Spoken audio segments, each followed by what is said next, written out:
à tous, bienvenue pour cette émission de Bunka spéciale Halloween. À ma gauche, nous avons notre champion tout droit venu du Canada, Frédéric.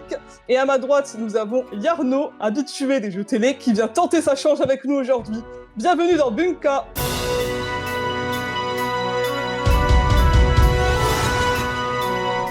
Bienvenue dans cette nouvelle édition spéciale Halloween. Il se passe des choses très bizarres sur cette émission. C'est ce qu'on m'a dit à l'oreillette. Moi, je suis pas du tout au courant. Je viens d'arriver tranquille.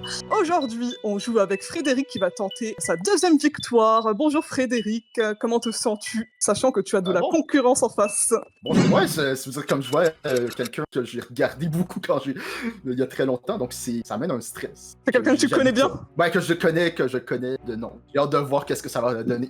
À ma droite, nous avons donc Yarno. Bonjour Yarno, grand télé du ludophile. Bonjour Frédéric. La légende raconte que même l'équipe de Culture Clash n'arrive pas à compter tes gains. Qu'en penses-tu?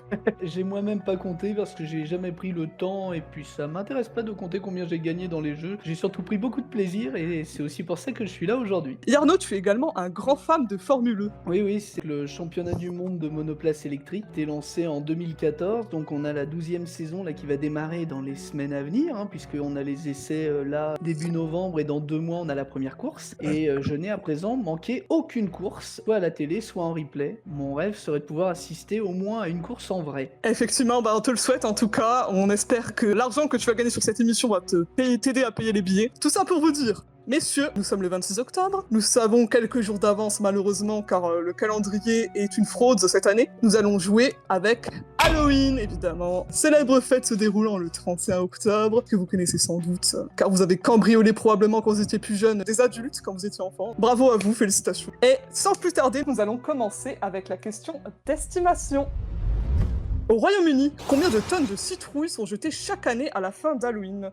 Je vous laisse 20 secondes. Pour vous raconter un peu le contexte de la tradition de la citrouille, en fait, ça vient d'un personnage qui s'appelle Jacques, qui en fait a dupé le diable. Vu qu'il a dupé le diable et quand il est mort, il a pu aller ni au paradis ni en enfer. Le diable lui a donné de la cendre pour allumer du coup un navet, parce qu'à l'époque c'était des navets, pour faire le célèbre Jack-o'-lanterne. Et après c'est devenu une citrouille parce que les Américains trouvaient ça plus gros et plus facile à sculpter. Voilà un peu pour le contexte.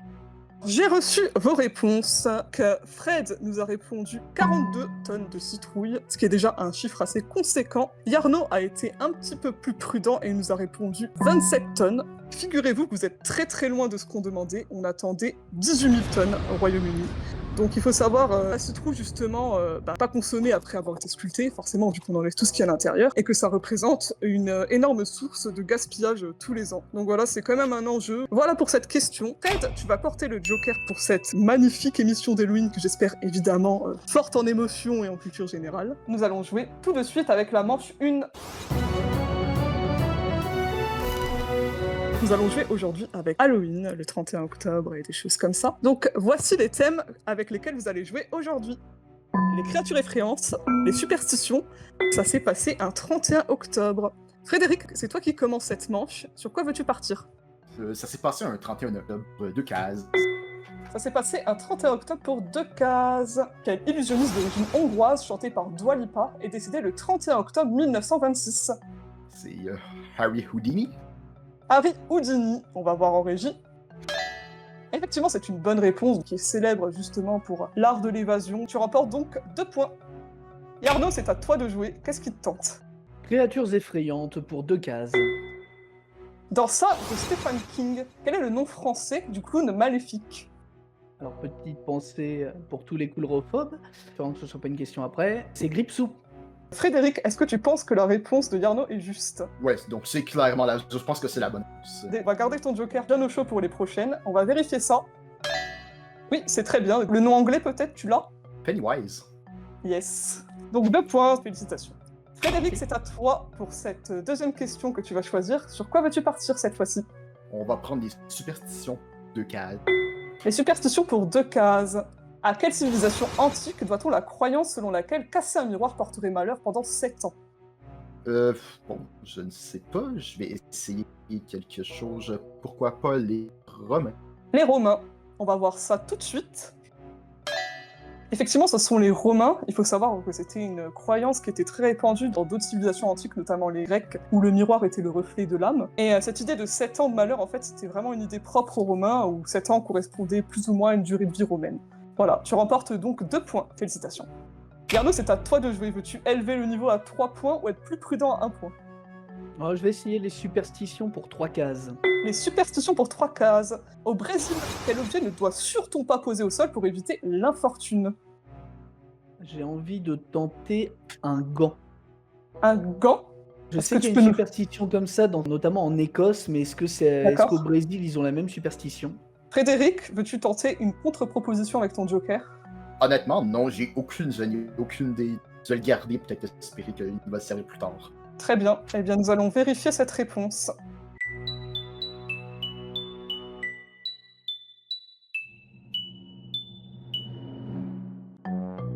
Eh non, malheureusement, c'était pas un gant. Il y avait quand même de l'idée, effectivement. En fait, c'était un sac à main. Justement, on pose pas du tout les sacs à main par terre pour éviter les fuites d'argent. C'est très mal vu au Brésil. Vous pouvez notamment voir, si jamais vous allez au Brésil un jour, qu'il y a partout des accrochages pour pas le poser par terre. Et d'ailleurs, cette croyance est beaucoup reprise par différentes cultures, notamment la religion musulmane. Frédéric, c'est à toi de choisir. On va essayer le 31 octobre pour 3 cases. 31 octobre pour 3 cases. Dans quel pays européen le 31 octobre est-il férié en hommage à la date célébrant l'affichage des 95 thèses de Martin Luther sur l'église du château de Wittenberg? Je ne sais pas, mais je vais dire quand même l'Allemagne. Tu vas tenter l'Allemagne. Eh bien, nous allons vérifier.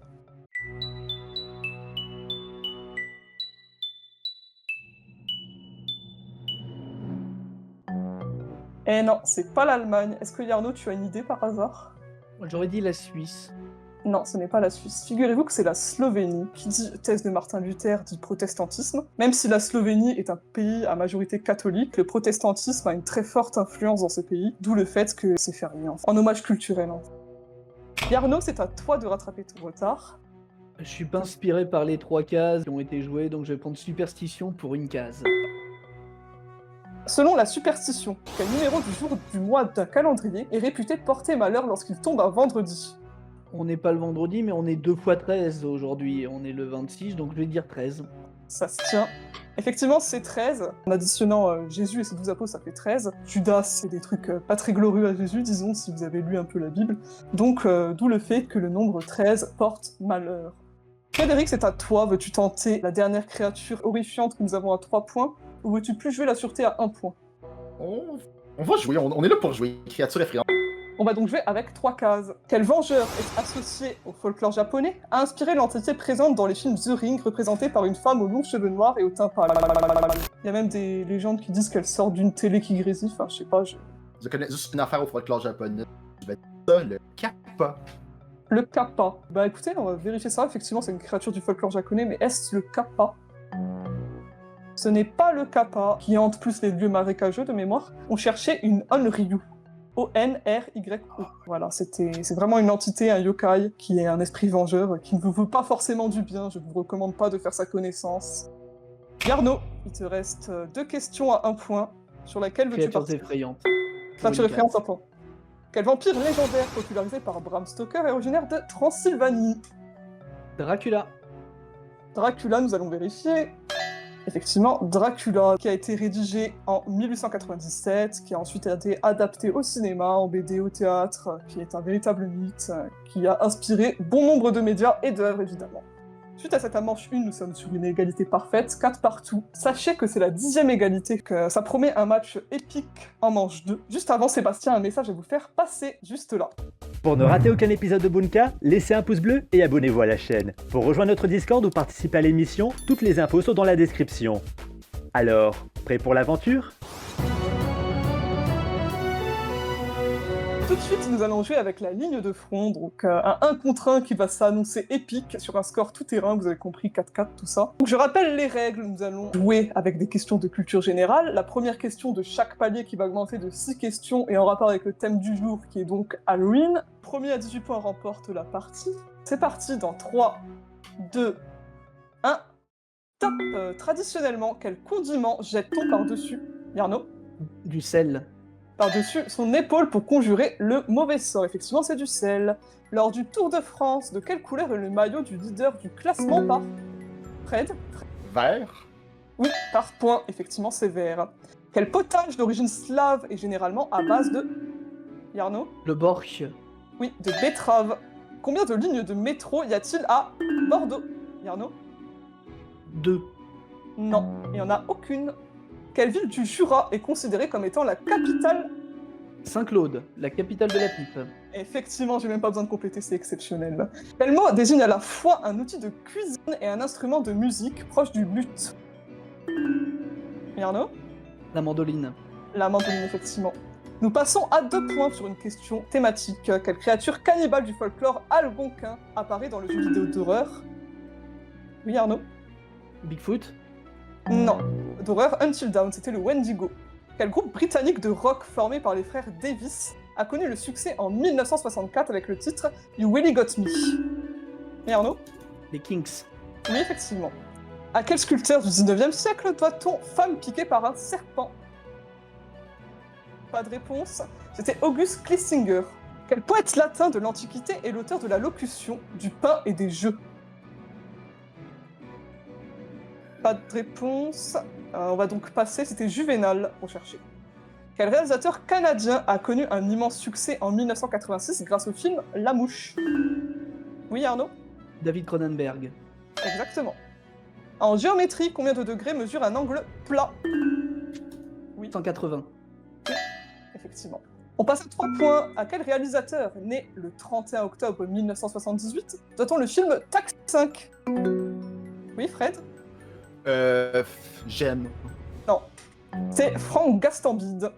Quel instrument de musique très bruyant fut employé par de nombreux supporters de football lors... Oui, Arnaud? Vous est là. Oui, lors de la Coupe du Monde 2010. Quelle console sortie le 22 novembre 1994 au Japon a succédé à la... Oui, Fred? C'est la Sega Saturn. Oui, c'est ça. Ah, la Mega Drive. Dans quel film de 2004 Lindsay Lohan interprète-t-elle le personnage de Caddy? Oui, Yarno? Freaky Friday. Non. C'est Lolita malgré moi. Quel manga de Masamune Shirow, se déroulant en 2030, met en scène un cyborg de sexe féminin? Un classique du manga. Vous ne l'avez pas, on va donc bloquer cette question, c'était Ghost in the Shell. En admettant qu'on ne puisse les acheter qu'à l'unité, combien de baguettes à 80 centimes peut-on acheter avec un billet de 50 €? Oui, Arnaud? 60. Non, c'était 62 qu'on attendait. Nous passons à 4 cases. Dans la mythologie grecque, quelle créature ayant plusieurs têtes Héraclès a-t-il... Oui, Arnaud?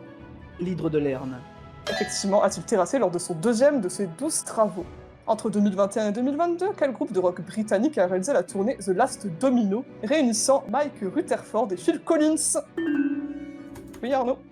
Genesis. Effectivement, Genesis. Attention, Frédéric. Que faut-il ajouter à de la crème de cassis pour préparer un kir royal? Du champagne. Effectivement. Et c'est gagné pour Yano, félicitations. Bravo, bravo. Ah ouais, parce que face à Frédéric, je me suis accroché. Il s'est pas laissé faire, effectivement. Donc, bravo à toi. Frédéric, encore bravo pour toi. On va te retrouver dans le tour qualificatif des Masters. As-tu un mot à faire passer à quelqu'un? Non, je remercie de m'avoir donné une seconde chance. Je vais participer, puis j'ai vraiment adoré ça. Puis, je dis bonne chance à Yarno. Peut-être qu'on va pouvoir se voir plus tard dans le tour, dans les Masters, on ne sait jamais. On espère pour toi que tu vas aller loin. En tout cas, merci à toi d'être venu. C'est super cool d'être revenu nous voir. Et comme quoi, si vous tentez votre deuxième chance, vous avez tout à fait vos chances de gagner. La preuve avec Frédéric, on peut encore l'applaudir, bravo. Et tout de suite, Yarno, nous allons donc passer à la finale du jour, que voici.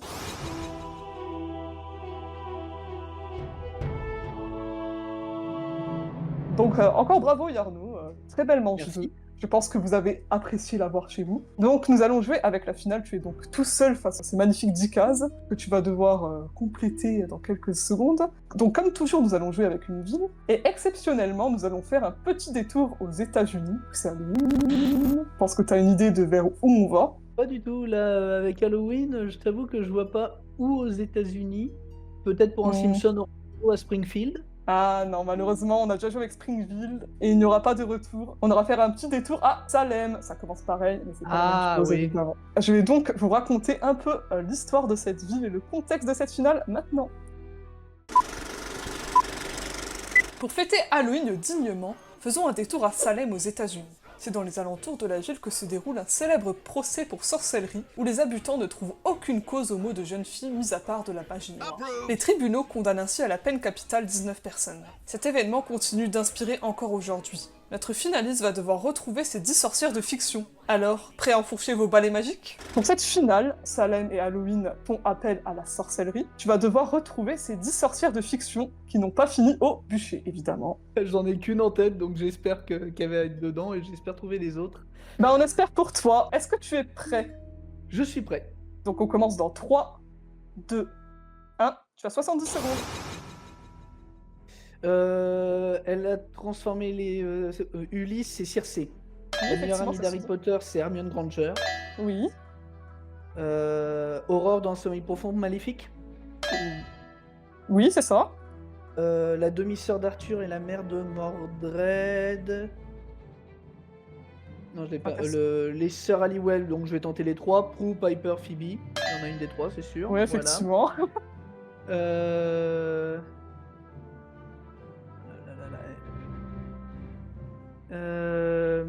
Peut-être la sorcière avec le chaudron, c'est pas la Baba Yaga? Si, c'est ça, Baba Yaga. Elle a été incarnée par Kiernan Shipka sur Netflix. Quelle sorcière il y a? Oui. Alors là, bah voilà, en fait, il y avait toutes celles que je connaissais. La demi-sœur du roi Arthur, ça te parle? Et oui, mais j'ai peut-être pas fait regarder Camelot du coup. Il te reste plus beaucoup de temps. Allez, qui est en personnage féminin? C'est pas Guenièvre, c'est pas Morgane, Viviane. Ah, il y avait Morgane, félicitations sur le gong. C'est Morgane, effectivement. Bravo à toi, donc je pense qui ont été donnés au cours de cette finale. Pour les derniers qui te manquent, elle a été incarnée par Kiernan Shipka sur Netflix en 2018. C'était Sabrina Spellman. Ah oui.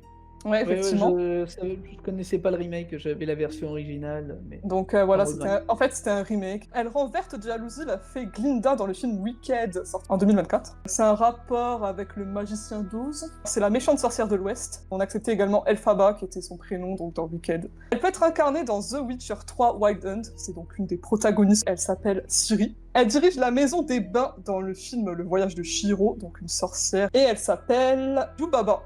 Donc voilà pour les sorcières qui te manquaient. Tu gagnes quand même 6 bases au cours de cette belle finale, donc encore félicitations. Merci.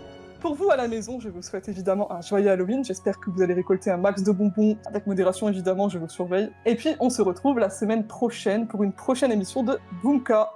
Bisous et bonne semaine à tous. À dimanche.